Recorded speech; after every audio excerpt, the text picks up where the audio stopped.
So let us study what is communication process. The communication process refers to a series of actions or steps taken in order to successfully communicate. Successfully communicate कह सकते हैं, effectively communicate कह सकते हैं. एक series of step लिए जाते हैं इसमें. It involves several components such as the sender of the communication, the actual message being sent, the encoding of the message, the receiver and the decoding of the message. जब भी communication process पे question आता है तो ये diagram आपको ज़रूर बनाना चाहिए. Sender, encoding, message, channel, receiver और डिकोडिंग का. तो इस प्रोसेस को यहाँ से आप देख सकते हैं आगे. There are also various channels of communication to consider within the communication process. This refers to the way a message is sent. This can be through various mediums such as voice, audio, video, writing, email, fax or body language. The overall goal of the communication process is to present an individual or party with information and have them understand it.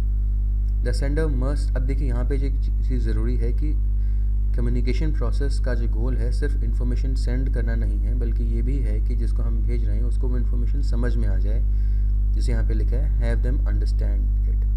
अगर उनको समझ में नहीं आता, receiver को समझ में नहीं आता, तो फिर कम्युनिकेशन को इफ़ेक्टिव नहीं बोला जाएगा. The sender must choose the most appropriate medium in order to communicate in order for the communication process to have worked successfully. आगे देखते हैं इनकी प्रोसेस को. इस डायग्राम को आप लोग ज़रूर बनाइएगा जब भी कभी कोई क्वेश्चन कम्युनिकेशन प्रोसेस के ऊपर आता है. Steps of communication process.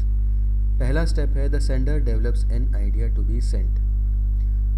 The beginning of the communication process involves the sender creating an idea that they plan to send to another person or groups of person. पहला step ये होता है communication process का कि sender के mind में एक idea आता है कि मुझे ये आइडिया या फिर ये इन्फॉर्मेशन या ये नॉलेज ट्रांसफ़र करनी है. इसके बाद सेकेंड स्टेप आता है the sender encodes the message. एक बार आइडिया आ जाने के बाद सेंडर उस मैसेज को एक ऐसी फॉर्म में कन्वर्ट करता है या ट्रांसलेट करता है जिसमें उसे भेजा जा सके. जैसे सपोज़ फर्स्ट स्टेप में आपके पास एक इन्फॉर्मेशन आई कि आपको नोटिफिकेशन सेंड करना है कि कब वैक्सीन प्रोग्राम शुरू होने वाला है. अभी आपके माइंड में इन्फॉर्मेशन है, आप इसे एक पेपर पे लिखेंगे आप, तो आपने यहाँ पे सेकंड वे में हम कह सकते हैं सेकंड स्टेप पे उसे आपने एनकोड कर दिया. Once the sender develops an idea they translate into a form that can be transmitted to someone else. This means they transform the thoughts of the information they want to send into a certain format. For example, if you are writing a letter, you will translate your ideas into words. The message can also be non-verbal, oral or symbolic. Third step आता है, the sender selects the channel of communication that will be used. अब आपका पहला step था कि आपने एक idea को डेवलप किया माइंड में. सेकेंड स्टेप था आपने उस आइडिया को ट्रांसलेट किया यानी कि एनकोड किया. तीसरे में अब आप डिसाइड करेंगे कि आप किस चैनल से उसे भेजेंगे. क्या आप उसे लिखकर एक कागज़ पर भेजेंगे, क्या आप उसे ईमेल करेंगे, क्या आप उसे वॉइस नोट के थ्रू भेजेंगे, क्या आप सेंडर के रिसीवर के पास जाएंगे और उससे मिलकर उसे बात बोलेंगे. तो ये अलग अलग तरीके हो सकते हैं. तो जो थर्ड स्टेप होता है कि हम उसमें चैनल को सेलेक्ट करते हैं कि किस चैनल से हमें भेजना है. The sender decides how the message will be sent. This involves selecting the most suitable medium for the message they are relying. Some communication medium includes speaking, writing, electronic transmission और non verbal communication. If you are communicating at work, make sure to select the proper and most professional channel of communication. Fourth step है communication process का जिसमें message travel करता है. The message travels over the channel of communication. अब आपने पहले step में idea develop किया, सेकंड स्टेप में उस आइडिया को, उस नॉलेज को ट्रांसलेट किया, तीसरे में आपने एक चैनल सेलेक्ट किया.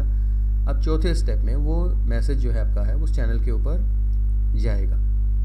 After the medium is chosen the message then begins the process of transmission. The exact process of this will depend on the selected medium. In order for the message to be properly sent, the sender should have selected the appropriate medium. Appropriate medium को select करना बहुत ज़रूरी है अगर आप चाहते हैं कि मैसेज डायरेक्टली चला जाए. अगर आपको फॉर एग्ज़ाम्पल अपना मैसेज एक गांव में भेजना है लेकिन गांव के लोगों के पास इंटरनेट ही नहीं है, तब आप डेफिनेटली उस मैसेज को इंटरनेट पे तो नहीं भेजेंगे, आप कोई और मैकेनिज़्म, कोई और चैनल ढूंढेंगे। तो चैनल जो होता है उसको सेलेक्ट करना बहुत ज़रूरी है, सही चैनल को सेलेक्ट करना बहुत ज़रूरी होता है। नेक्स्ट स्टेप आता है, फोर्थ स्टेप हमने डिस्कस कर लिया, अब हम फिफ्थ स्टेप पे आते हैं। The message is received by the receiver. अब फिफ्थ स्टेप में मैसेज जो होता है रिसीवर रिसीव कर लेता है। The message is received by the recipient. This step in the communication process is done by hearing the message, seeing it, feeling it or another form of reception. जिसने receive किया है वो अलग अलग तरीके से रिसीव कर सकता है। ये डिपेंड करता है कि आपने किस चैनल पे भेजा था। अगर आपने बोल कर भेजा होगा तो वो हियर करेगा। अगर आपने उसे एक कहीं ड्राइंग करके या फिर सामने जाकर आप उसे दिखा रहे हैं तो वो उसे सी करेगा, ही विल सी दैट। जिस तरीके से भी आपने ट्रांसमिट किया है, अगर आपने ईमेल किया है तो वहाँ पे वो डाउनलोड करके उसको रीड करेगा। तो इन different forms he will receive the message depending upon how you send it. Sixth step है the receiver decodes the message. Sixth step आता है the receiver then decodes the sender's message, in another words they interpret it and convert it into a thought. जिस तरीके से आपने second step में encode किया था उसी तरीके से इस स्टेप में, सिक्स्थ नंबर के स्टेप में जो रिसीवर होता है वो मैसेज को डिकोड करता है, मैसेज को समझने की कोशिश करता है कि मैसेज के अंदर लिखा क्या है, उसे इंटरप्रेट करता है। The receiver then decodes the sender's message, in other words they interpret it and convert it into a thought. After they have done this they analyse the message and attempt to understand it. The communication process is performed effectively when the sender and receiver have the same meaning for the transmitted message. याद रखिए, जब भी हम पूछते हैं कि communication process effectively कब perform हुई है, तो ये तब परफॉर्म होती है, the communication process is performed effectively when the sender and receiver have the same meaning. ये बहुत ज़रूरी है, उन दोनों का सेम मीनिंग बहुत ज़रूरी है। उन जो भी ट्रांसमिटेड मैसेज हुआ था उसका सेम मीनिंग सेंडर और रिसीवर के माइंड में होना चाहिए। ऐसा नहीं है कि सेंडर ने तो कुछ और सोच के भेजा और रिसीवर ने उसका कुछ और मीनिंग निकाल लिया। अगर दोनों ने अलग अलग मीनिंग निकाल लिया तो कम्युनिकेशन ठीक से नहीं हुआ है। लास्ट स्टेप आ जाता है the receiver provides feedback if applicable. अगर फीडबैक की ज़रूरत होती है तो सेवन्थ स्टेप में रिसीवर एक फीडबैक दे देता है, जैसे कि हाँ, हमें रिसीवर बोल सकता है कि मुझे आपका मैसेज मिल गया है या फिर मैंने आपका मैसेज समझ लिया है, और जिस तरह से चैनल चूज़ किया गया है उसी तरीके से वो रिसीवर फीडबैक देगा। हो सकता है फीडबैक लिख कर दिया जाए, हो सकता है फीडबैक सामने से फेस बॉडी लैंग्वेज के द्वारा दिया जाए, हो सकता है ईमेल पे दिया जाए, हो सकता है वॉइस से दिया जाए। तो जैसे कि चैनल अलग अलग हो सकते हैं वैसे ही फीडबैक देने के तरीके भी अलग अलग हो सकते हैं। तो यहाँ पे लिखा है lastly unless it's one way communication. One way communication होता है जहाँ पे कम्युनिकेशन सिर्फ एक डायरेक्शन में फ्लो करता है, जैसे कि आप रेडियो पे कुछ सुनते हैं तो वो वन वे कम्युनिकेशन है। लेकिन यूजुअली कम्युनिकेशन वन वे नहीं होता, टू वे होता है। सेंडर रिसीवर से अपनी बात कहता है, रिसीवर सेंडर से अपनी बात कहता है। Lastly unless it's one way communication the receiver will provide feedback in the form of a reply to the original sender of the message. Feedback provides the recipient with the ability to ensure the sender that their message was properly received and interpreted.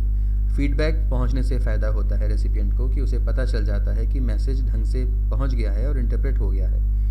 Between two people this is two way communication. तो two way communication में feedback बहुत ज़रूरी होता है। आपको याद रखना चाहिए कम्युनिकेशन जो है वो लार्जली टू वे ही होता है।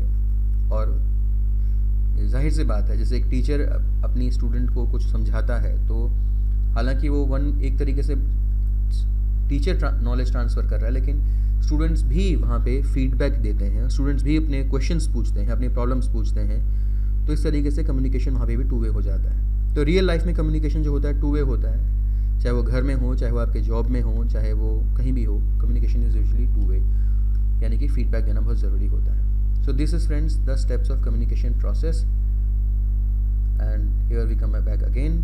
Sender, encoding, message, channel, receiver, decoding और डिकोडिंग के बाद फीडबैक। ये स्टेप्स आपको याद रखने चाहिए।